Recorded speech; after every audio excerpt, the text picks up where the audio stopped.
The cantina on Breakpoint Station smelled like engine coolant and bad decisions, and the Velari female sitting across from me was offering me both. She had pulled the hood of her cloak low over her face, but it did not matter. I could see the faint shimmer beneath the fabric, that telltale bioluminescence the Velari could never fully hide. She was glowing in soft pulses of violet, and each pulse was faster than the last. She was afraid. I leaned back in my chair and took a slow drink from my glass. Around us, the usual crowd of drifters, smugglers, and mercenaries minded their own business. That was the only rule on Breakpoint. You did not look too closely at anyone, and nobody looked too closely at you. "Commander Holt," the Velari said, and her voice carried that musical undertone their species was known for. But this one's voice was cracked at the edges, strained. "I have been to every mercenary outfit and bounty guild in 3 sectors. No one will take the contract." "Then maybe there is a good reason for that," I said. She reached across the table and placed a data chip between us. "My name is Mavari. I serve as senior counselor to Queen Saluris Venthari of the Velari sovereignty." I did not touch the chip. A counselor to a queen, sitting in a border station cantina in disguise, approaching washed-up military contractors. Whatever was on that chip, I already knew I did not want it. 3 years ago, Mavari said, the Queen's daughter was taken during a diplomatic transit through the Virati corridor. The princess was seized by Cathori syndicate operatives. Her name is Evelise. She was 6 years old. I set my glass down. 6 years old. I kept my face neutral, but something tightened behind my ribs. Mavari continued without waiting for me to respond. "The Cathori are holding her aboard a mobile fortress barge called the Belethus Maw. It operates deep in the fringe, moving on randomized drift patterns. We have been unable to locate it with our own intelligence resources. The Galactic Concord refused to intervene. They classified it as an internal sovereignty dispute." "Of course they did," I muttered. The Concord had a talent for finding reasons to do nothing. "Commander, the Velari royal bloodline is empathically bonded. When a parent and child are separated by force, the bond does not simply go dormant. It deteriorates. It causes physical decay in both the parent and the child." Mavari's glow dimmed, and I watched her hands tremble against the table. "The Queen is dying. Her healers estimate she has 4 months remaining, perhaps less." "And the girl?" Mavari's silence told me everything. I pushed back from the table and shook my head. "I am sorry for your queen. I genuinely am. But I retired from extraction work 2 years ago. The Cathori Syndicate has 600 soldiers on that barge, fleet-level firepower, and a reputation for turning anyone who crosses them into salvage dust. You need a battalion, not one man." A battalion would be detected long before it reached the fringe. One man would not. She was right about that. I hated that she was right about that. "The payment would be substantial," Mavari added. "The sovereignty will offer whatever you require. Name your price and it will be met without question." "It is not about the money." Mavari studied me for a long moment, and I got the uncomfortable sense that even without a full empathic bond, she could read something in my face that I would have preferred to keep hidden. She reached into her cloak and produced a small hollow projector. She set it on the table and activated it without a word. The image materialized between us. A child, small and fragile, sitting in the corner of a featureless metal cell. Her skin should have been luminous, bright with the golden violet light that defined Velari royalty. Instead, she flickered like a dying candle. Her glow pulsed in weak, irregular rhythms, and I could see the dark patches spreading across her arms where the bioluminescence had failed entirely. She was singing to herself, a lullaby, quiet and broken, her tiny voice echoing off the metal walls. She was singing to keep herself company, because there was no one else. I stared at that image, and the cantina noise faded to nothing. I was not on Breakpoint Station anymore. I was on Kepler 9, 4 years ago, standing outside a warlord's compound, with a breaching charge in my hand, and a mission clock that had already run out.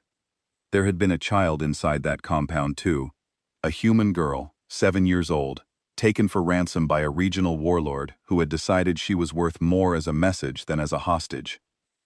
I did not get to her in time. The breaching charge blew the door, but the compound had been rigged. By the time my team pushed through the secondary blast, the room where they had kept her was already burning. I could still hear her screaming if I let myself think about it for too long. I had not let myself think about it for 2 years. I had retired, found a quiet docking berth for my ship, and told myself that the galaxy's problems were no longer mine. "Turn it off," I said. Mivari deactivated the projector. I sat in silence for a full minute. Mivari did not push. She did not bargain or plead. She simply waited with the patience of someone who had already exhausted every other option and had nothing left but hope. "I will need everything you have on the Cathori Syndicate's fringe operations," I said finally. "Communication intercepts, patrol routes, supply chain data, everything." Mivari's glow brightened sharply, and I saw something in her eyes that looked dangerously close to gratitude. She pushed the data chip toward me. "It is all there. 3 years of intelligence gathering. Every fragment, every lead, every dead end." I took the chip and pocketed it. "I am not promising success, you understand that. One man against a fortress barge is not a tactical operation. It is a prayer. Humans have a peculiar relationship with prayers," Mivari said quietly. "Your species seems to treat them as personal challenges." I almost smiled at that. Almost. I left the cantina and walked through the crowded corridors of Breakpoint Station toward Docking Bay 14, where my ship, the Wayward Sun, sat waiting. She was a Terran-built Corsair-class light frigate, decommissioned from the fleet 8 years ago and sold at auction. I had bought her with my separation pay and spent 2 years refitting her with systems that did not appear on any official inventory. She was fast, tough, and mean, and she was the only home I had left. I climbed aboard and settled into the pilot's seat. The cockpit wrapped around me like a familiar hand, and I powered up the primary console and slotted the data chip into the reader. 3 years of intelligence sprawled across my display. Mivari had not exaggerated. The Velari had been thorough, even desperate. Communication fragments, shipping manifests, informant reports, sensor ghost readings from fringe patrols. Most of it was outdated, but buried in the noise, I found what I needed. A signal fragment, 3 weeks old, intercepted from a Cathori relay buoy near the Ashen Maw Nebula. It was a standard logistics ping, the kind that automated supply chains generated without human oversight. But the encryption key matched Cathori military protocols, and the signal's origin point placed it deep inside the nebula's interference field. The Ashen Maw Nebula, a massive cloud of ionized gas and radiation that scrambled sensors and communications alike. It was the perfect place to hide something you did not want found. I plotted a course, and the nav computer returned an estimate of 11 days at maximum sustainable burn. 11 days to reach the edge of the nebula. After that, I would be flying blind into a region of space that ate sensor arrays for breakfast.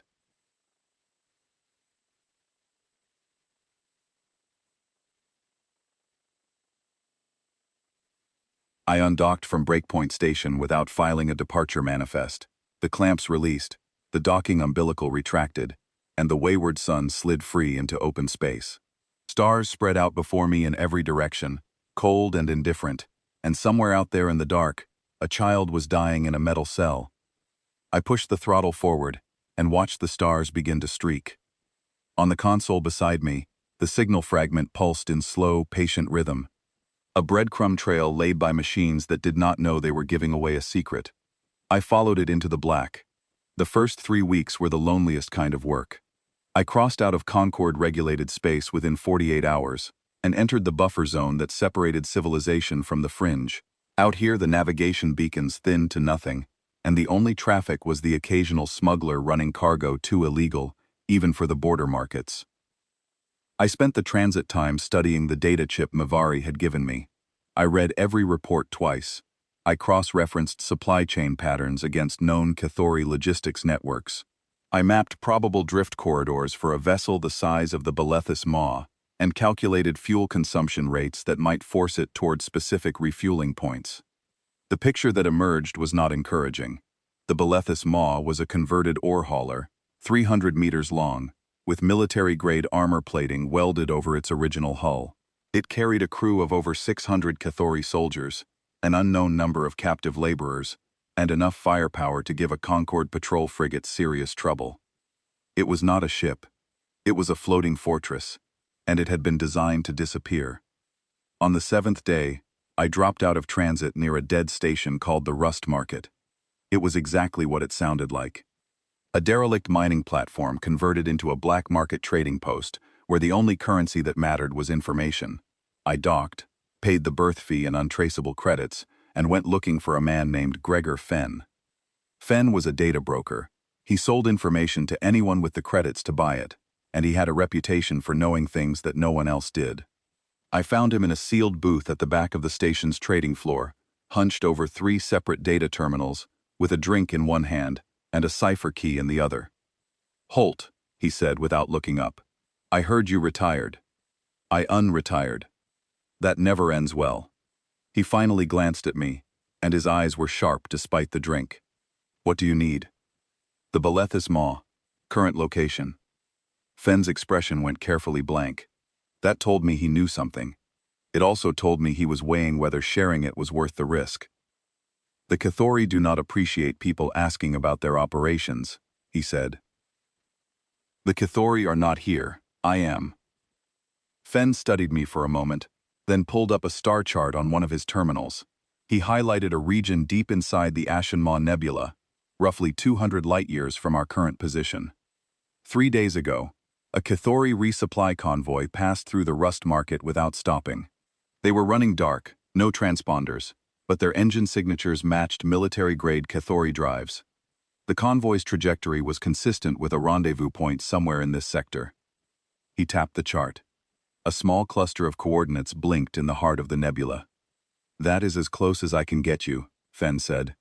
"After that, the nebula's interference will eat your sensors. You will be navigating by dead reckoning." I transferred the payment to his account. "One more thing. What do you know about why they are holding a Velari Royal?" Fenn hesitated. Something shifted behind his eyes, and for a moment, the professional detachment cracked. "I know that Vorsek Kale, the syndicate boss running the Maw, discovered that Velari royal blood contains regenerative compounds unlike anything in known xenobiology. Compounds that could be synthesized into medical treatments worth billions on the black market."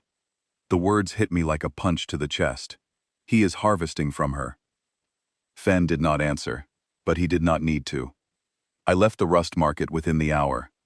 The wayward sun tore through the buffer zone at velocities that pushed the structural limits of her hull, and I sat in the pilot's seat, watching the stars blur and feeling a cold, quiet fury settle into my bones. There are different kinds of anger. There is the hot, explosive kind that makes you reckless and gets you killed, and then there is the cold kind. The kind that sharpens everything. The kind that turns your heartbeat into a metronome and your thoughts into surgical instruments. The kind that does not fade until the job is done. I reached the outer boundary of the Ashen Maw Nebula 4 days later.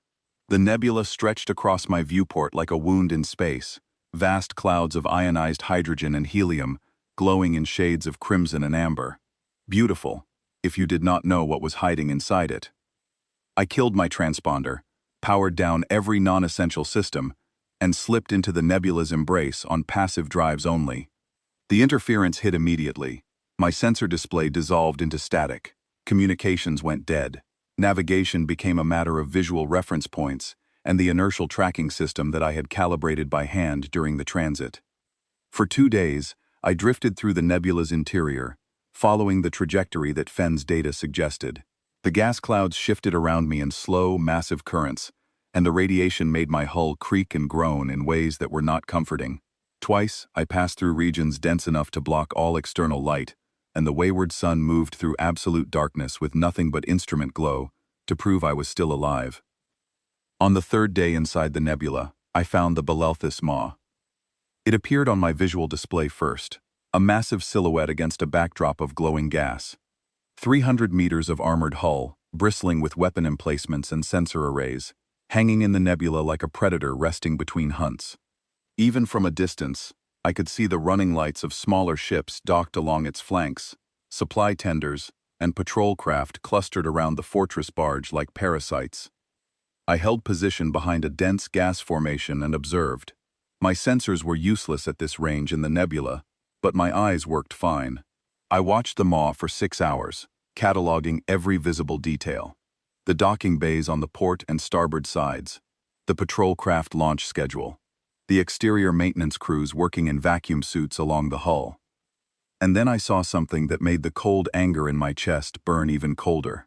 A supply tender detached from the maw's portside dock and moved toward a section of the hull marked with Cathori medical insignia. Through the tender's transparent cargo bay, I could see containers stamped with biological hazard warnings and cryogenic storage symbols. They were shipping her blood out of the nebula in refrigerated containers.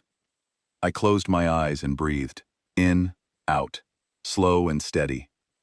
Then I began to plan. I had identified my entry point. The maw's next scheduled resupply was approximately 36 hours away, based on the convoy patterns Fenn had provided. During resupply operations, the docking bays would be chaotic with cargo movement, crew rotations, and maintenance shuffles. In that chaos, a single person could disappear into the flow. I spent the next day preparing. I modified a cargo pod from the Wayward Sun's hold, rigging it with a thermal dampener and a timed release mechanism that would let me exit from the inside. I loaded my gear: a suppressed sidearm, a combat knife, a Terran military-grade decryption module that had been officially decommissioned and unofficially kept, a compact medical kit, and enough stimulant patches to keep me operational for 72 hours without sleep. I also prepared something else: a set of data spikes loaded with a delayed virus designed to corrupt the maw's internal communications network. Not immediately, not until I was ready to leave, but when it activated, it would buy me confusion and cover during the extraction. The resupply convoy arrived on schedule. 6 cargo haulers, running in formation, docked at the maw's portside bays and began offloading. I maneuvered the Wayward Sun to a position directly behind the rearmost hauler, matching its engine signature so closely that even a functioning sensor array would have read us as a single contact. When the hauler docked, I launched my modified cargo pod into the stream of containers being transferred aboard. It was an insane gamble. If anyone scanned the pod, if anyone noticed the extra container in the manifest, if the docking crew decided to do a random physical inspection, I was dead. But the Cathori had a blind spot when it came to human standard cargo. Humans were rare in the fringe, considered primitive and irrelevant by most of the species that operated out here. They did not expect a human to come to them. The pod entered the maw's cargo bay, and I felt the magnetic clamps engage as it was slotted into a storage rack. The sounds of the ship surrounded me: metal groaning, machinery cycling, voices in Cathori dialect echoing through corridors. I was inside the belly of the beast. I waited 4 hours until the resupply operations wound down and the cargo bay traffic thinned. Then I triggered the pod's release mechanism, cracked the seal, and slipped out into the dim red lighting of the maw's lower cargo deck. The fortress barge was enormous on the inside. Corridors stretched in every direction, lined with piping and conduit, the walls marked with Cathori script that I could partially read, thanks to 3 weeks of language study during transit. I moved through maintenance corridors and service tunnels, avoiding the main passages where crew traffic was heaviest. I planted the first data spike in a communications junction box near the cargo bay, 2 more along the route, each one silent, dormant, waiting for the activation signal. As I moved deeper into the ship, I began to see what the Belethus Maw truly was. It was not just a military vessel, it was a slave operation. Behind reinforced bulkheads, I glimpsed holding cells packed with captives from a dozen different species. Some were fitted with neural dampeners, devices clamped to their skulls that kept them passive and compliant. Others were simply restrained, too weak or too broken to resist. I cataloged everything: locations, numbers, conditions. Not just for the mission, because someone needed to remember what was happening in this place. Someone needed to carry the evidence out. It took me 6 hours to navigate through the ship's interior and locate the deep secure section where high-value prisoners were held. The security here was heavier: armored doors, biometric locks, dedicated guard patrols on a rotation schedule that I spent 2 more hours mapping from a ventilation alcove. Evalise's cell was behind 3 layers of access control, 2 guards on the outer door, rotating every 4 hours. A biometric scanner at the second door, keyed to senior Cathori officers. A magnetic seal on the inner door that required a physical keycard. And inside, visible through a narrow ventilation grate, was a child. She was smaller than I expected. The holographic recording Mivari had shown me was 3 weeks old, and even in that short time, she had deteriorated further. Her glow was barely visible now, just a faint, flickering warmth beneath skin that had gone pale and thin. She was connected to a medical extraction apparatus, tubes running from her arms to a collection unit that hummed with a low, mechanical rhythm. The apparatus cycled every 6 hours, drawing her blood in measured quantities. She sat perfectly still, staring at nothing, and I realized that the singing had stopped. The lullaby I had heard in the recording, that small act of defiance against loneliness, had gone silent. She had run out of songs. Through the grate, I could hear her breathing, shallow, uneven, the breathing of someone whose body was failing by degrees. I pressed my back against the wall of the maintenance alcove and closed my eyes. I had 48 hours until the next resupply transfer, the only window when the docking bays would be chaotic enough to cover an escape. 48 hours to crack 3 security layers, extract a sick child, and fight my way back through a ship carrying 600 hostile soldiers. The math was terrible. The odds were worse. Through the ventilation grate, Evilise made a small sound. Not a word. Not a cry. Just a breath that carried the weight of a child who had forgotten what it felt like to be anything other than afraid. I opened my eyes. The math did not matter. It never had. I pulled my decryption module from my pack and began working on the biometric scanner's frequency. I had 48 hours, and I intended to use every single one of them. I executed at the start of the 3rd watch cycle, when the crew complement on the deep secure level dropped to its minimum. 37 hours of preparation came down to a window measured in minutes. The first 2 guards went down silent and fast. The Cathori were big. They had armored carapaces that could shrug off small arms fire, and enough muscle mass to break a human in half. But they had a weakness that Terran Marines had discovered during the border conflicts 6 years ago. A cluster of exposed nerve endings at the junction where the carapace met the skull. One precise strike with enough force, and the entire nervous system shorted out like a blown fuse. They dropped without a sound. I dragged both bodies into a maintenance closet and stripped the senior guard's keycard and biometric data glove. The glove was still warm. I had maybe 20 minutes before the next patrol passed through, and found the corridor empty. The outer door opened with the keycard. I stepped through into the secondary corridor, a narrow passage lit in harsh blue light, with the biometric scanner mounted on the wall beside the second door. This was the hard part.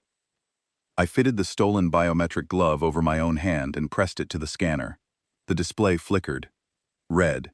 Denied. The glove's thermal signature was already cooling, and the scanner was reading the temperature differential between a living Cathori hand and a stolen glove. I pulled out the decryption module and connected it to the scanner's data port. The module was Terran military hardware, the kind of device that officially did not exist because its existence implied capabilities that the Terran Confederation preferred to keep quiet. It began cycling through the scanner's encryption, brute-forcing the authentication protocol, while simultaneously spoofing the thermal signature. 90 seconds. The module needed 90 seconds.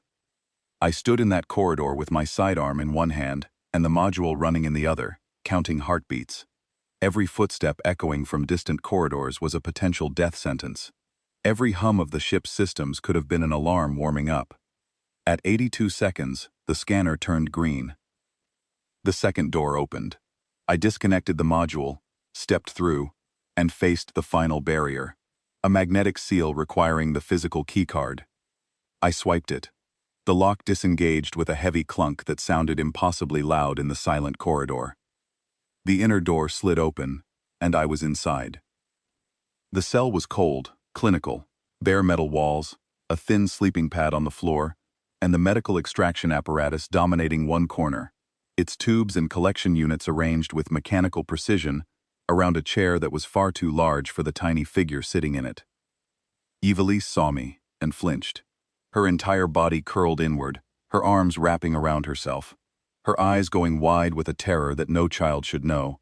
She had been conditioned by 3 years of captivity to associate the opening of that door with pain. I stopped moving. I lowered my weapon and holstered it.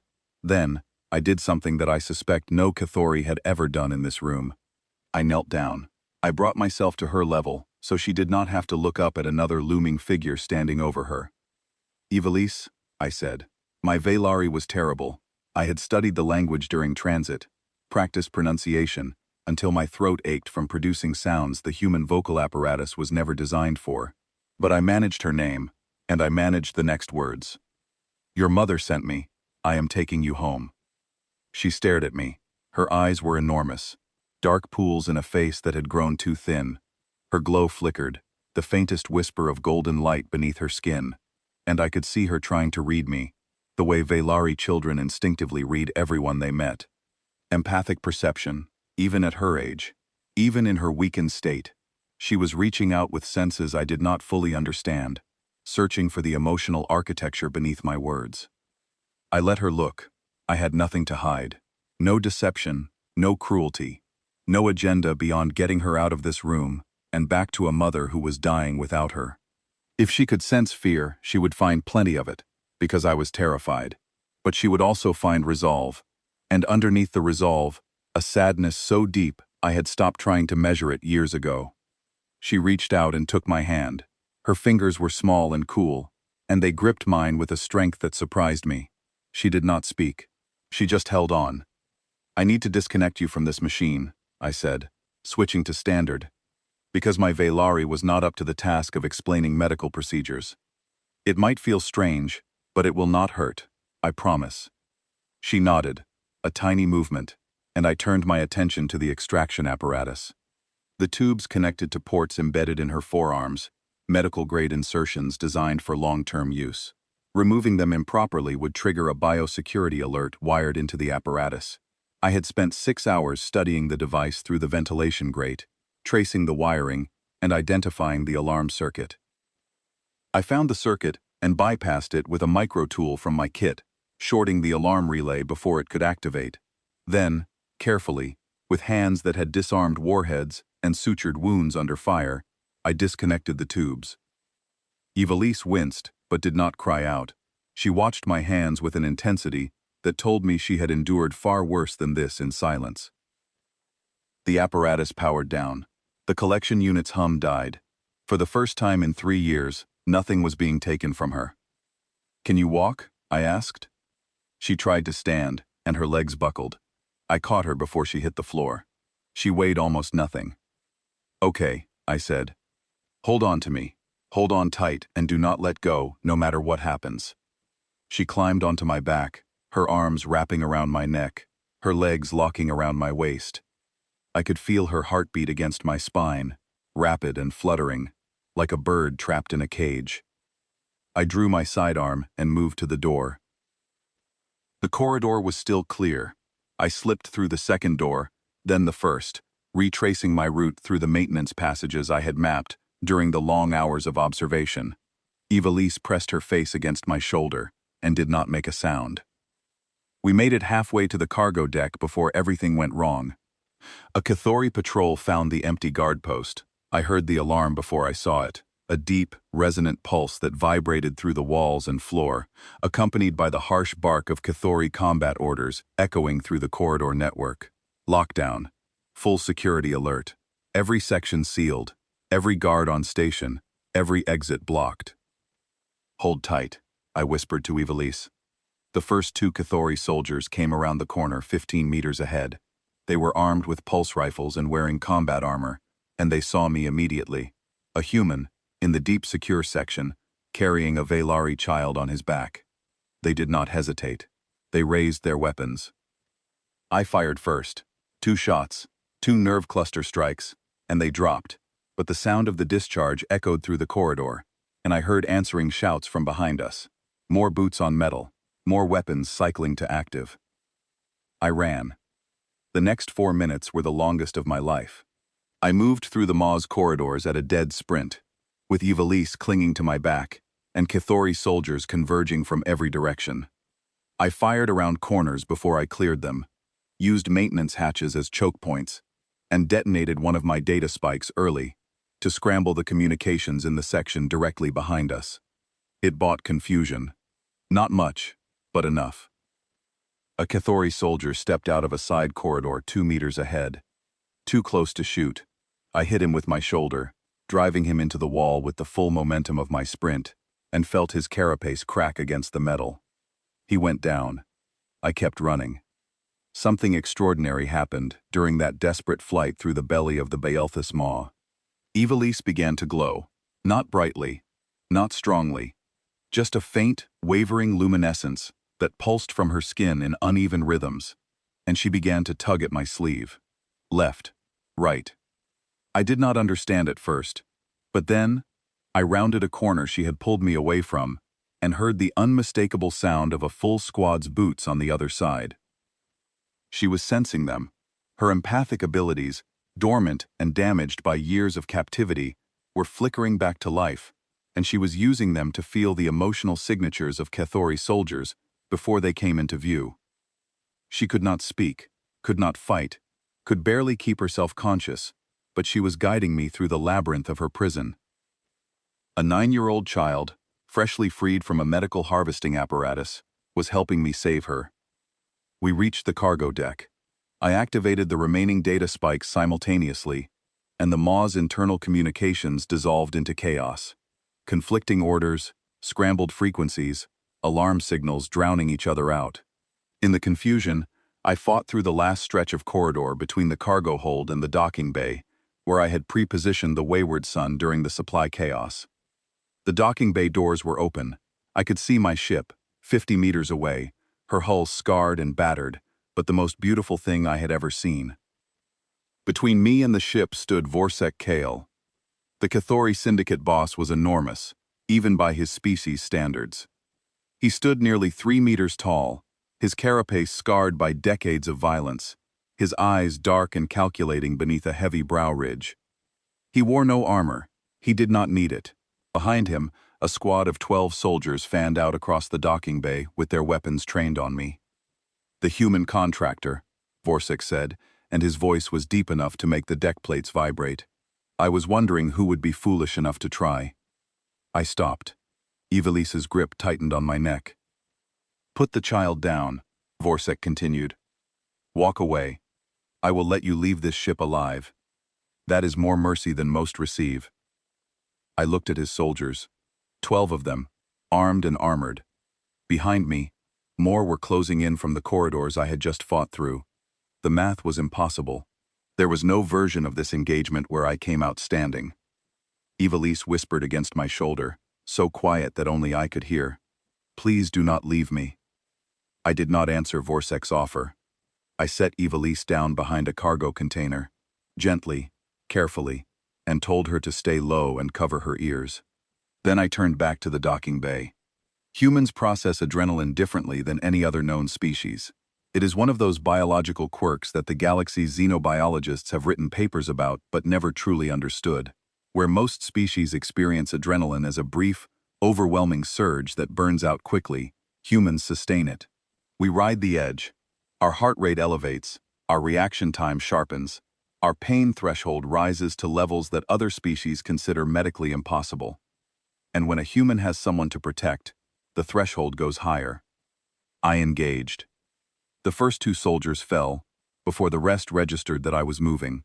Close quarters work, the kind that Terran Marines trained for in conditions no other military in the galaxy would tolerate. I moved through the squad like water through a net, using their own spacing against them, never stopping, never presenting a stationary target. My sidearm ran dry after 6 rounds, and I transitioned to the combat knife without breaking stride. The Cathori were strong, they were fast, they were disciplined, but they had never fought a human operating at full adrenal capacity with a child's life behind him, and they were not prepared for what that meant. They expected me to slow down when I took hits. I did not. They expected me to flinch when their blows connected. I did not. A pulse round grazed my left shoulder and tore through muscle and skin, and I kept moving. A Cathori fist caught me across the ribs, and I felt 2 of them crack, and I kept moving. 8 soldiers went down in 90 seconds. The remaining 4 fell back, and Vorsek Kale stepped forward. He was faster than his size suggested. His first strike would have taken my head off if I had not been already moving, and his second caught me across the chest and sent me skidding across the deck. I tasted blood. The cracked ribs screamed. My vision blurred from the concussive impact. I got up. Vorsek hit me again, a backhand blow that spun me sideways and opened a deep laceration above my left eye. Blood poured into my vision. The bay tilted. Every nerve in my body was howling at me to stay down. I got up. Something shifted in Vorsek's expression. Not fear, not exactly, but a recognition that the equations he was accustomed to, the ones where sufficient damage equaled surrender, did not apply here. "What are you?" he asked. I spat blood on the deck plates. "I am the one who came for her." I hit him 3 times in the nerve cluster beneath his right arm, faster than he could block, and felt the carapace crack under the 3rd strike. He roared and swung wide, and I ducked under the blow and drove my knife into the gap between his chest plates. He staggered. I hit him again and again. Each strike was measured and deliberate, targeting the same vulnerable junctions that Terran Marines had spent years mapping. Vorsek Kale fell. He did not get up. I stood over him, breathing hard, bleeding from 6 wounds, and the remaining soldiers stared at me from across the docking bay. None of them moved. Whatever they were being paid, it was not enough. I walked back to the cargo container and lifted Evelise into my arms. She looked up at me with those enormous dark eyes, and her glow pulsed once, a warm golden flicker. "Close your eyes," I told her. "We are leaving." I carried her to the Wayward Sun, climbed aboard, and sealed the hatch. Blood dripped from my shoulder onto the deck as I strapped Evelise into the co-pilot's seat. I dropped into the pilot's chair, fired the engines, and blew the docking clamps with an emergency release. The ship lurched free. Behind us, the Belethis Maw's weapon systems came online, and I heard the targeting locks pinging against my hull. I pushed the throttle to maximum and dove into the nebula, using the ionized gas clouds as interference cover. Pulse rounds tore through the space behind us, detonating against gas pockets, and sending shockwaves rippling through the Wayward Sun's frame. Pursuit craft launched from the Maw's bays, 3 of them, fast and maneuverable, screaming through the nebula after us. I pushed the Wayward Sun harder than I had ever pushed her, riding the edge of structural failure, banking through gas formations that would have crushed a ship without human-rated inertial dampeners. The nebula fought for us. Its interference scrambled the pursuit craft's targeting systems, and the gas clouds hid our engine signature. I wove through the densest regions I could find, trusting the Wayward Sun's reinforced hull to handle the radiation that was shredding the lighter Cathori ships. One by one, the pursuit craft fell back. Their hulls could not take the punishment. Their pilots could not sustain the G-forces. They were built for space that followed rules, and the Ashen Maw Nebula did not follow rules.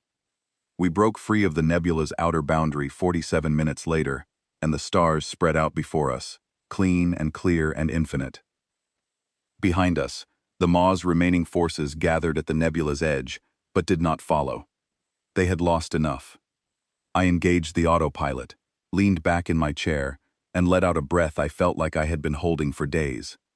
Every injury announced itself simultaneously. The cracked ribs, the shoulder wound, the laceration above my eye, the deep bruising across my chest. My hands were shaking. Beside me, Evelise unbuckled her harness and looked at me with quiet, careful eyes. "You are hurt," she said.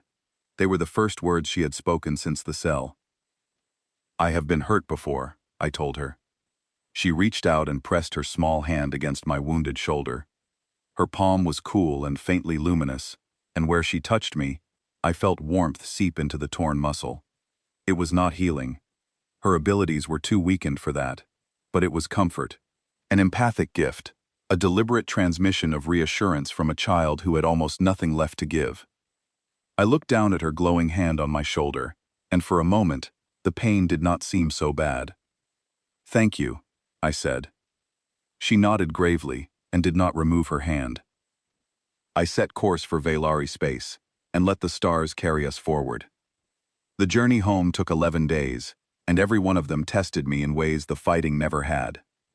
The Cathori Syndicate put a bounty on my head within hours of our escape. I intercepted the broadcast on the third day, a galaxy-wide contract offering enough credits to buy a small moon to anyone who delivered Commander Declan Holt, alive or dead, along with the Velari Royal he had stolen. The word stolen made my blood heat. You could not steal a person. You could only free them. I changed course 4 times during the first 5 days, running evasive patterns through uncharted regions of the fringe to throw off any pursuit. The Wayward Sun's fuel reserves dipped lower with each detour, and I began calculating consumption rates with an anxiety I kept carefully hidden from my passenger. Ivelisse slept for the first 2 days almost continuously. Her body, freed from the extraction apparatus for the first time in 3 years, was trying to repair the damage, and sleep was the only tool it had. I set up a makeshift bed for her in the crew quarters, padding the bunk with every blanket and cushion I could find aboard the ship. She curled up in the center of it like a small, luminous animal, and did not stir for 14 hours at a stretch. When she woke, she was hungry. That was the first practical crisis. The Wayward Sun's food stores were designed for a single human, and Velari dietary requirements were significantly different from my own. Their digestive systems could not process most human proteins, and the nutrient compounds they needed were derived from plant-based sources that I simply did not have aboard. I spent 2 hours in the ship's small galley, cross-referencing Velari nutritional data from the files Mivari had included on the data chip with the ingredients I actually had available. The result was a pale, lumpy paste made from reconstituted grain base, mineral supplements, and a flavoring compound that was supposed to approximate something Velari children enjoyed. It looked terrible. It tasted, I assumed, worse. Ivelisse sat at the galley table and stared at the bowl I placed in front of her. She looked at me. She looked at the paste. Then she picked up the spoon and ate it without complaint, every last bite, and when she was done, she said, "Thank you." Those 2 words nearly undid me. Not the fighting, not the injuries, not the odds. A child thanking me for a bad meal, because she had spent 3 years in a place where no one fed her anything at all, unless they wanted something from her body in return. I cleaned the bowl and made another batch, and she ate that too. Over the following days, a routine established itself. Ivelisse woke when I woke, ate when I ate, and spent the hours between sitting in the co-pilot seat watching the stars go by. She did not ask where we were going. She did not ask if we were safe. She simply stayed near me, and if I moved to a different part of the ship, she followed. She would not sleep unless I was within arm's reach. I discovered this on the 3rd night when I left her in the crew quarters and went to the cockpit to check our heading. 20 minutes later, I heard her crying, quiet, suffocated sobs that she was trying to muffle with the blankets. I went back and sat on the floor beside her bunk, and the crying stopped within minutes. After that, I moved a bedroll into the crew quarters and slept on the deck beside her. Her glow was coming back. Each day, the golden-violet bioluminescence that defined Velari royalty grew a little stronger, the dark patches on her arms receding as her body slowly recovered from the years of forced extraction. By the 5th day, she could sustain a steady, warm glow for hours at a time, and I noticed that the light intensified when she was calm and dimmed when she was anxious. She told me things in fragments, not about the maw, not about what had been done to her there. She told me about before, about her mother's palace on a world made of living crystal, about the gardens where plants grew in colors that had no names in standard, about a song her mother used to sing to her before sleep, a melody she could no longer fully remember no matter how hard she tried. I told her things too, about Earth, about oceans so vast you could sail for weeks without seeing land, about mountains so tall their peaks disappeared into clouds, about rain, which fascinated her more than anything else. "Water falls from the sky?" she asked, her eyes wide. "Sometimes gently," I said. "Sometimes so hard it hurts. Does it glow?" "No, but sometimes the light goes through it and makes colors. We call it a rainbow." She thought about this for a long time. "I would like to see a rainbow." "Maybe you will, someday." She had nightmares. They came without warning, shattering the silence of the ship's night cycle with screams that made the hull feel too small. Her glow would flare erratically, blazing and dying in chaotic pulses, and she would thrash against the blankets, trapped in memories that sleep could not keep at bay. I learned how to manage them. I sat beside her, held her hand and talked. Not about anything important. Not about the mission or the maw or anything that mattered. I talked about rivers, about forests, about the sound wind made when it moved through tall grass. I talked in a steady, low voice, until the screaming faded to whimpers, and the whimpers faded to silence, and her glow settled back into its warm, even rhythm. On the 7th day, the Kethari found us. 2 hunter-killer ships dropped out of transit near the Varadi crossing, a narrow corridor of navigable space between 2 gravitational anomalies. They were fast, armed, and they had clearly been positioned to intercept anyone using the crossing as a shortcut to Concord space. I had no choice but to use it. The fuel calculations demanded it. They came in hard, weapons hot, and the wayward sun shook as their targeting locks painted the hull. I had seconds to decide. I could not outrun them. The hunter-killers were purpose-built for pursuit, and they had full fuel reserves and fresh engines. I could not outgun them. The wayward sun was a refitted civilian hull, and my weapons were designed for defense, not ship-to-ship combat. But I could outfly them. Human-designed ships were built to tolerances that the rest of the galaxy considered unnecessary. Our inertial dampeners were rated for G-forces that would kill a Cathori pilot, because human beings had spent their entire evolutionary history falling out of trees, getting thrown from horses, and crashing experimental aircraft, and our bodies had adapted accordingly. We could sustain loads that would rupture the blood vessels in any other species' brain. I dove into the asteroid belt that bordered the Varadi crossing. The belt was a nightmare of tumbling rock and iron, fragments ranging from pebbles to small mountains spinning in chaotic orbits through a field of gravitational turbulence. No sane pilot would enter it. The hunter-killers followed anyway. What followed was 10 minutes of flying that I would not have believed possible if I had not been the one doing it. I wove through gaps between asteroids that left centimeters of clearance on either side. I used the gravitational eddies to slingshot around rock formations, changing direction at velocities that turned my vision gray at the edges. I pushed the wayward sun through maneuvers that her designers had probably never imagined, and she held together because Terran engineers built their ships the same way they built everything else, with a bloody-minded refusal to accept that anything was impossible. The first hunter-killer made a mistake 8 minutes in. It tried to match one of my turns and clipped an asteroid the size of a house. The impact tore its port engine off, and the ship spiraled into a rock face and vanished in a silent flash of light. The second hunter-killer was smarter. Its pilot pulled back to the edge of the belt and waited, planning to pick me off when I emerged. So I did not emerge from the direction it expected. I navigated through the belt's interior, circled behind the gravitational anomaly, and came out on the far side of the crossing entirely, already at full burn toward Concord space before the remaining hunter-killer could reposition. It tried to follow. It could not close the distance.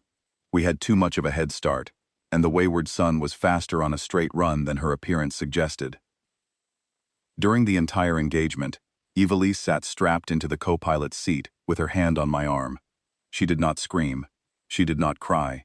She glowed, a steady, even golden light, and I realized partway through the asteroid run that she was feeding me calm, projecting it, using her nascent empathic abilities to smooth the adrenaline spikes and steady my heartbeat.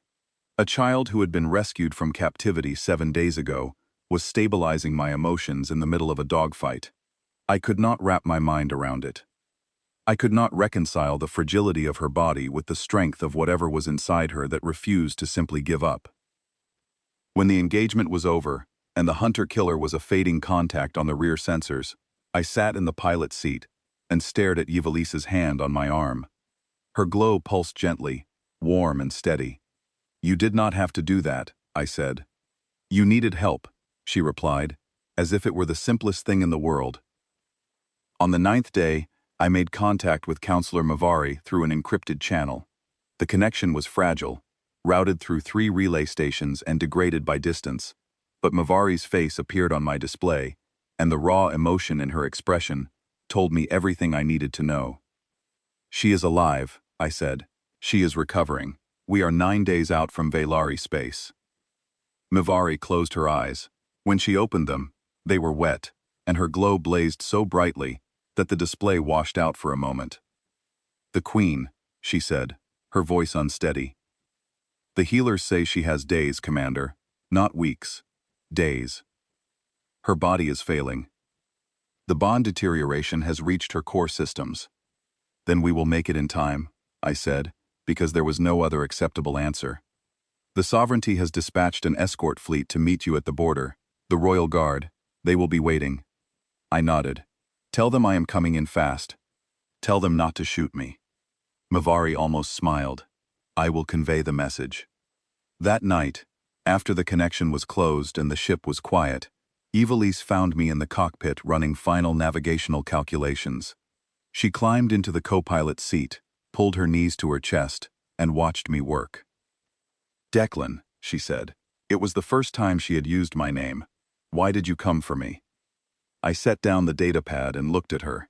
In the dim cockpit lighting, her glow cast soft patterns on the walls, shifting and flowing like water. "Your mother's counselor asked me to," I said. "That is not why." She was right, it was not why. I was quiet for a long time. Then I told her about Kepler 9, about the compound, about the child I could not reach, about the sound of screaming that had lived in the walls of my memory for 4 years and would never leave. Evilise listened without interrupting. When I finished, she was quiet for a moment. "You saved me instead," she said. "That counts." 3 words.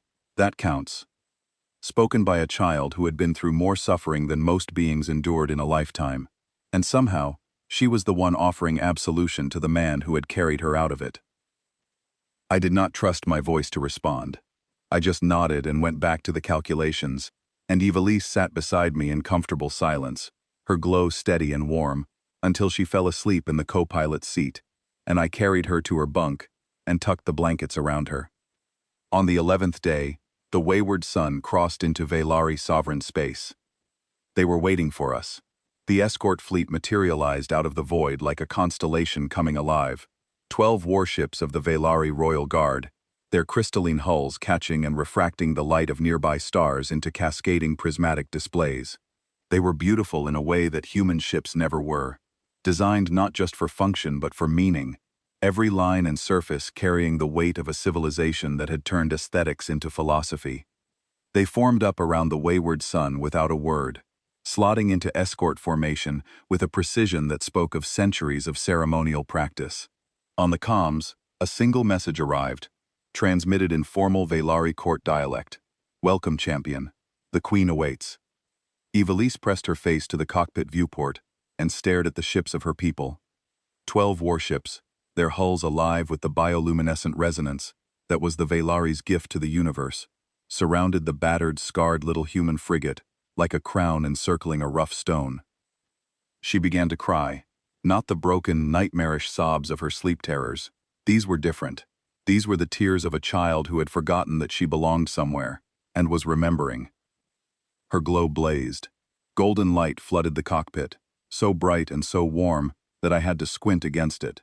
It poured from her skin like liquid sunlight, filling every corner of the small space, washing over the instrument panels and the worn pilot's seat and the cracked viewport. I let her cry. I set course for Ilyanar and let the escort fleet guide us in. And I said nothing, because there was nothing to say. Some moments did not need words. They just needed someone to be there. The wayward sun was not built for beauty, but in that moment, bathed in the golden light of a child coming home, she was the most beautiful ship in the galaxy. The throne world of Ilyanar filled the viewport like a jewel, set against black velvet, and I understood immediately why the Velari had built their civilization around it. The planet was alive, not in the biological sense that all habitable worlds were alive, but in a way that defied every geological principle I had ever learned. The surface was crystalline, vast formations of translucent mineral that grew and shifted in response to the Velari empathic resonance. Cities were not built on Ilyanar. They were grown. Spires of living crystal rose kilometers into the atmosphere, connected by bridges of luminous filament that swayed and sang in harmonic frequencies, audible even from orbit. But something was wrong. Even from the wayward sun's approach vector, I could see it. The crystal formations were dimming. The harmonic resonance that should have filled the comm channels with a constant, beautiful tone was stuttering, breaking into discordant fragments. The planet was dying. "The bond," Evelise whispered beside me. She was pressed against the viewport, one hand flat against the glass. "My mother sustains the resonance. Without the bond, the crystals lose their song." The escort fleet guided us into a descent trajectory toward the capital, a sprawling complex of crystal towers surrounding a central structure that dwarfed everything around it. The royal palace. As we dropped through the atmosphere, the scale of the architecture became overwhelming. Each tower was wider than a city block, and the palace itself was a mountain of living crystal that pulsed with fading, irregular light. We landed on a platform that extended from the palace's main entrance, a broad expanse of smooth crystal that reflected the sky in shattered fragments. The escort fleet peeled away, and the wayward sun settled onto the platform with a weary groan of landing struts. She had carried us a long way. She deserved a rest. I powered down the engines and turned to Evelise. She was trembling. "I am scared," she said. "Of what?" "That she will not remember me. That I have changed too much." I knelt beside her seat and took her hands. They were warm now, glowing steadily, and I could feel the faint pulse of her empathic resonance against my skin. "Your mother has spent 3 years dying because she could not reach you," I said. "Trust me, she remembers." The hatch opened, and the air of Ilionar entered the ship. It tasted like nothing I had ever breathed, clean, crystalline, and somehow musical, as if the atmosphere itself carried a frequency that resonated in the chest. Evelise inhaled deeply, and her glow intensified. The air of her homeworld was feeding her in ways that food and rest could not. She tried to walk. Her legs were stronger than they had been 11 days ago, but the emotion was too much, and they buckled after 3 steps. I lifted her into my arms. "I have got you," I said. "I will carry you the rest of the way." We stepped off the wayward sun and onto the crystal platform, and the world went silent. Thousands of Velari lined the processional corridor that led from the landing platform into the heart of the palace. They stood in perfect rows on either side of the path, tall and luminous, their bioluminescent skin glowing in every shade of violet and gold and silver, and every single one of them was looking at me. I was aware of what I must have looked like to them. A human, one of the galaxy's so-called primitive species, scarred and battered, still wearing the torn tactical gear from the maw, with dried blood on my face, and bandages showing through the rips in my jacket, carrying their princess like she was the most precious thing in the universe. Because she was. No one spoke. No one moved. Their glow flickered in unison, a slow, rhythmic pulse that I realized after a moment was synchronized. Thousands of Velari, breathing light together, creating a corridor of living luminescence that led from the landing pad to the throne room. I walked that corridor with Evelise in my arms, and with every step, I felt the weight of their attention. Not hostile, not suspicious. Something else. Something I did not have a word for. They watched me the way someone watches a thing they had been told was impossible actually happening in front of them. The palace doors opened ahead of us, and the throne chamber of the Velari sovereignty spread out before me like the interior of a cathedral made of light. The chamber was immense. Columns of living crystal rose from the floor to a ceiling so high it disappeared into luminous mist. The walls were translucent, and through them, I could see the skyline of the capital city stretching to the horizon. The dimming crystal spires reflected and refracted into an infinity of fractured images. And at the far end of the chamber, on a throne that was not a chair, but a living formation of crystal that had grown around the sovereign's seat over centuries, sat Queen Saluris Venthari. She was dying. I could see it from across the chamber. Her once brilliant bioluminescence had faded to a pale, ghostly flicker, barely visible against the crystalline throne. Her body was thin, diminished, supported by attendants on either side who held her upright with gentle, careful hands. Her eyes were closed. Then the doors opened fully, and her eyes opened, and she saw her daughter. What happened next was not something I can adequately describe in words. The empathic bond between a Velari queen and her royal child was not a metaphor. It was not a poetic concept. It was a physical, measurable force. And when it reconnected after 3 years of severed agony, It was visible.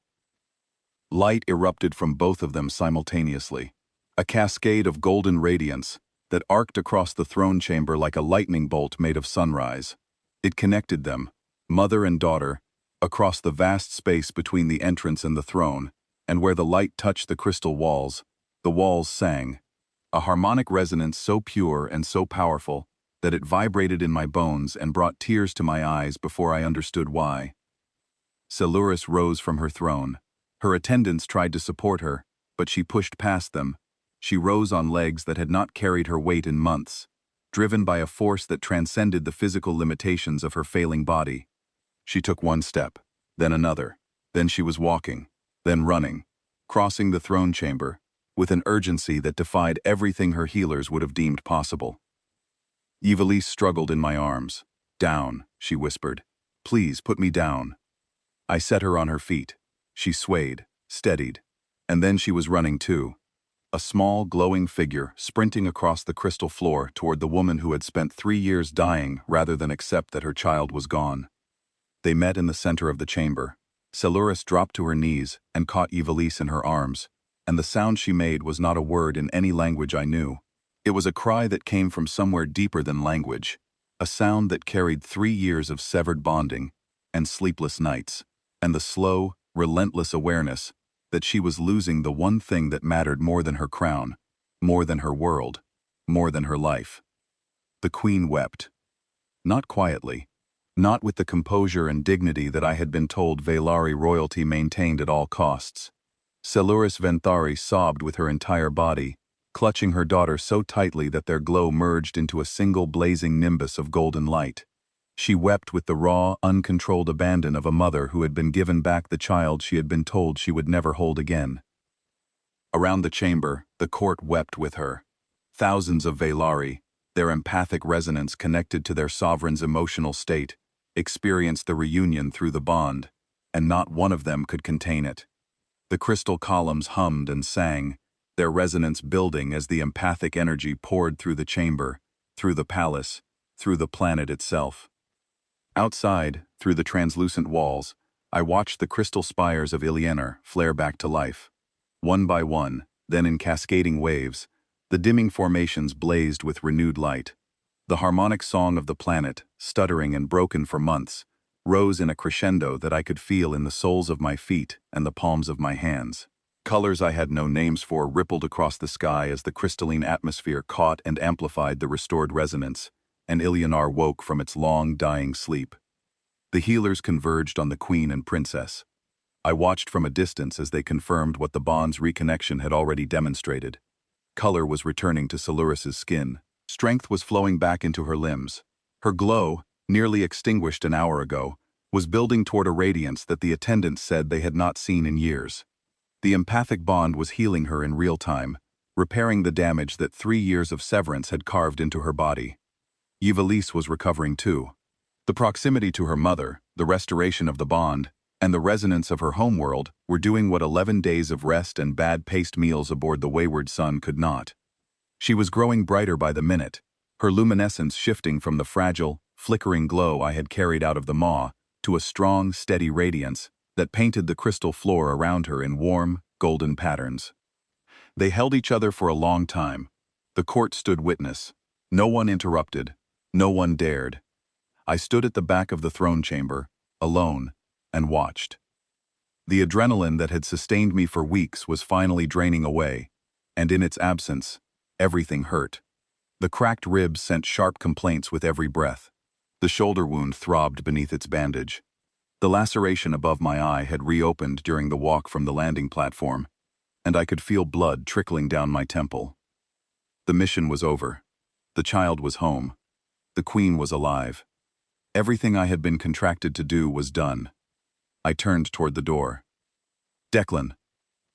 Ivalice's voice carried across the throne chamber with a clarity that surprised me. I turned back. She had pulled away from her mother and was looking at me across the vast crystal floor. Her glow blazed around her like a personal sunrise. Then she ran. Across the throne chamber, past the courtiers and healers and attendants, straight to me. She grabbed my hand with both of hers and held it so tightly I could feel her pulse in my fingertips. "You are not leaving," she said. Not a question. A statement. An order from a 9-year-old princess who had decided that the universe did not get to take away the person who had carried her home. She pulled me forward, toward the throne, toward the queen. The court fell silent. I could feel every eye in the chamber on me, and the collective weight of their empathic attention was a physical pressure against my skin. Seleuris stood before her throne, and for the first time since I had entered the chamber, she looked at me directly. I do not know what she saw. The Velari perceived the world through layers that humans could not fully comprehend, emotional architectures, and empathic signatures that painted every living being in colors invisible to my eyes. But whatever she saw when she looked at me, it made her stop. It made her study me, with an intensity that felt like standing in a searchlight. She saw the violence. I knew she could perceive that. The residue of every strike, every shot, every brutal minute of the extraction carved into my emotional signature like scars. She saw the injuries, not just the physical ones, but the older wounds beneath them. The memory of Kepler 9, the guilt I had carried for 4 years, the hollow space inside my chest, where something vital had been burned away by a fire I could not stop. And she saw what I had done with all of that damage. She saw that I had taken the worst things inside me, the fear, the grief, the rage, the guilt, and I had turned them into fuel. I had walked into a fortress full of soldiers and carried her daughter out on my back because the alternative was unacceptable, and nothing else mattered. Seleuris extended her hand to me. Her glow was radiant now, a deep, warm gold that filled the space between us. "In all the recorded history of the Velari sovereignty," she said, and her voice carried through the silent chamber like music, "the title of LoveHFY has been bestowed 47 times. It has never been given to one who was not of our blood." She took my hand. Her grip was surprisingly strong for someone who had been dying an hour ago. "LoveHFY," she said, "champion of the blood. It means that you are bound to the royal line, now and for the remainder of your life. It means that Ilyanar is your home. It means that the resources of the sovereignty will stand behind you, and any enemy of yours is an enemy of ours." She paused, and her eyes, luminous and ancient and deep, held mine. "It means family, Commander Holt. You are family." The court erupted, not in applause, because Velari did not applaud. In light. Every being in the chamber blazed with bioluminescence, a thunderous cascade of gold and violet and silver that turned the throne room into a sun. The crystal columns caught the light and amplified it, sending it racing through the palace walls and out into the capital, where the spires picked it up and broadcast it across the planet's surface like a wave of dawn. I stood in the middle of it, holding the hand of a queen who was weeping with happiness, and I did not know what to do. I had spent 20 years in military service and 2 years in exile, and no one had ever offered me a home. Not like this. Not with this kind of sincerity. But it was not the title that broke me. It was Ivalice, still holding my other hand, looking up at me with those enormous dark eyes, her glow blazing golden and strong, and saying 6 words that cut through every defense I had ever built. "You do not have to be hurt anymore." I closed my eyes. I felt the warmth of their light on my face, mother and daughter, and for a moment, the hollow space in my chest did not feel so empty. In the days that followed, things moved quickly.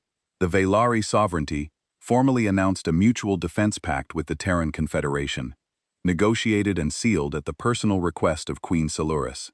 The Galactic Concord, which had spent 3 years calling the abduction an internal dispute, received the announcement with barely concealed alarm.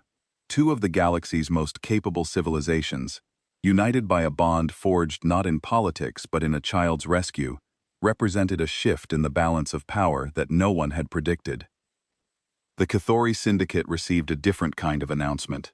A combined fleet, Velari Royal Guard warships alongside Terran marine assault carriers, entered the fringe within a week.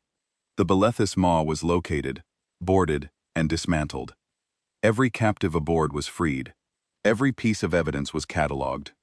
Vorsek Kale, who had survived my assault in the docking bay, was taken into custody and transferred to the Concord for trial on charges that filled 17 pages.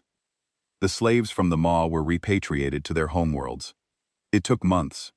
Some of them had been held so long they no longer remembered where they came from. The Veilari sovereignty funded the entire operation, and the Terran Confederation provided the transport fleet.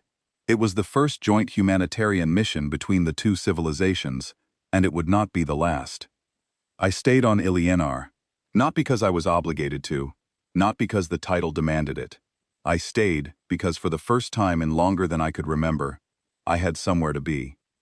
The Veilari gave me quarters in the palace, rooms grown from living crystal, that hummed softly at frequencies I found oddly soothing. The walls changed color with the time of day, shifting from cool blues at dawn, to warm golds at midday, to deep violets at dusk. It was the most beautiful room I had ever occupied, and I spent the first 3 nights sleeping on the floor, because old habits die hard.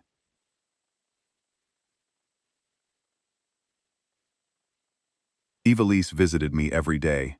She was recovering rapidly, her bioluminescence fully restored, her empathic abilities growing stronger with each passing week.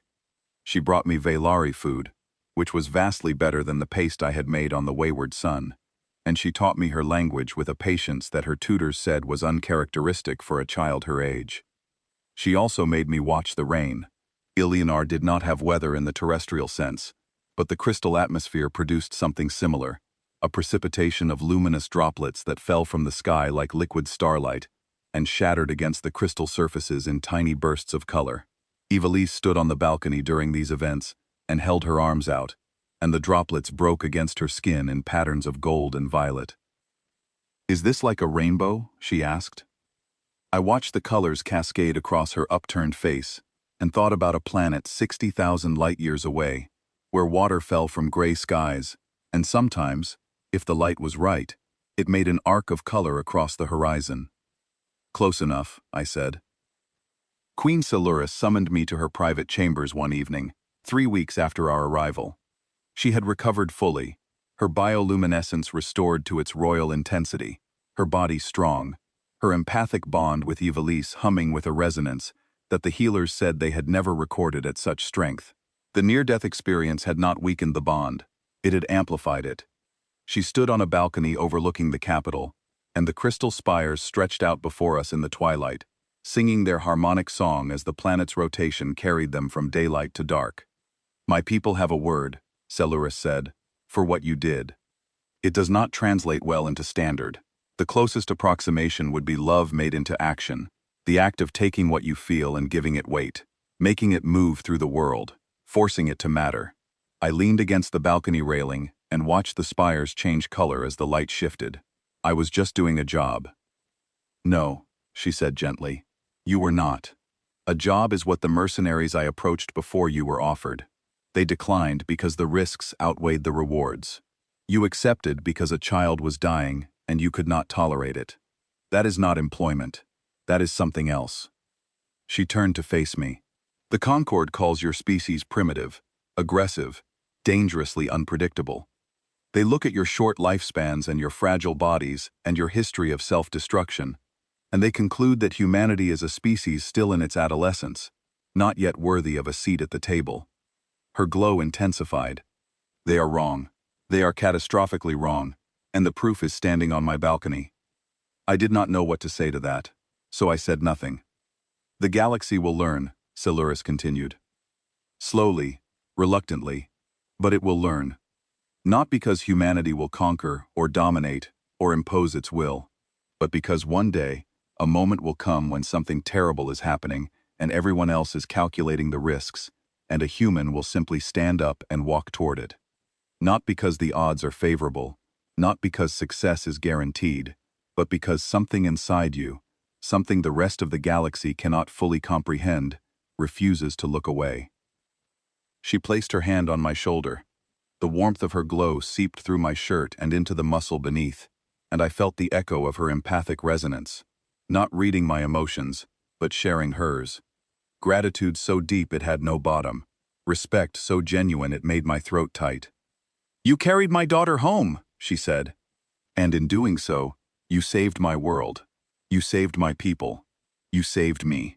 No title, no honor, no alliance can repay that, but I will spend the rest of my reign trying."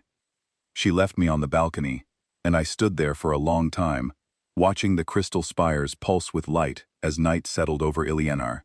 The harmonic song filled the air around me, a sound that was not quite music, and not quite language, but something in between, something that spoke to a part of my brain that predated words. I thought about the girl on Kepler 9. I thought about the burning room, and the screaming, and the years of silence that followed. I thought about the moment in the cantina on Breakpoint Station, when Mavari showed me a recording of a child singing a lullaby to herself in a metal cell, and the door inside my chest that I had sealed shut 2 years ago cracked open. I thought about Evelise asking me why I came for her, and her answer when I told her the truth. You saved me instead. That counts. I thought about what humans were, what we had always been, not the strongest species in the galaxy, not the smartest, not the most advanced or the most sophisticated, or the most elegant. We were the ones who showed up. We were the ones who looked at impossible odds and terrible costs and suffering that was not our own, and we said yes anyway. Not because we were fearless, because we were afraid and we went anyway. The crystal spires sang around me, filling the night with a harmony I could not name but somehow understood, and for the first time in years, the silence inside my chest did not feel so heavy.